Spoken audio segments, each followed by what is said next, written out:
Y bueno, el siguiente circuito es el amplificador operacional, pero como integrador. Eh, a diferencia del que vimos anteriormente, del amplificador derivador, pues yo tengo invertido simplemente mis componentes. Tengo a la entrada una resistencia, donde voy a tener una corriente de entrada. Otra vez entra por este nodo, sale de ese nodo la corriente y pues sigue siendo la misma corriente del capacitor. Tengo mi resistencia y retroalimentando mi circuito pues tengo un capacitor. Aquí como calculo las corrientes, pues mi corriente de entrada, ya lo sabemos, es mi voltaje de entrada entre la resistencia, eso aplicando la ley de Ohm, y la corriente del capacitor, pues sería el valor de capacitancia por la derivada del voltaje en el capacitor respecto al tiempo, como ya lo vimos anteriormente. Ahora, si esto yo lo desarrollo, pues yo tendría ese voltaje del capacitor como cero menos el voltaje de salida, eh, aplicando la ley de, perdón, el análisis de nodos. Aplicando análisis de nodos, pues yo tengo ese voltaje, esa diferencia de voltajes. ¿Y cuáles son esos nodos? Pues sería mi tierra virtual y el voltaje de salida, ¿sí? Entonces, igualando las corrientes, corriente de entrada y corriente del capacitor, es lo que yo obtendría. Y yo lo que quiero, lo que me interesa es dejar ese voltaje de salida completamente solo, lo quiero despejar. Entonces, ¿qué es lo que hago? Paso todo de este lado, se tendría mi capacitor dividiendo, por eso tengo 1 sobre RC, por mi voltaje de entrada que varía con el tiempo, mi señal de entrada que varía con el tiempo. ¿Cómo me deshago de ese diferencial? Pues simplemente multiplico por este diferencial de tiempo en ambos lados e integro en ambos lados.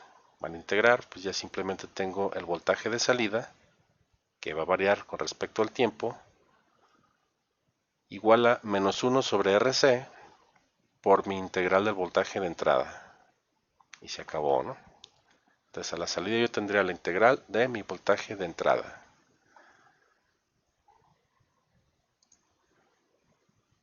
Y bueno, como ejemplos prácticos, si yo tengo una señal de DC, por ejemplo aquí de 1 volt, esta es mi señal de entrada, esta es mi señal de entrada, esta es mi señal de salida. Entonces la integral de esta recta sería pues una pendiente, ¿no? Una línea con una pendiente. Como va a ser un amplificador integrador inversor, pues esa pendiente no va a ser hacia arriba, sino hacia abajo. Esta sería mi integral.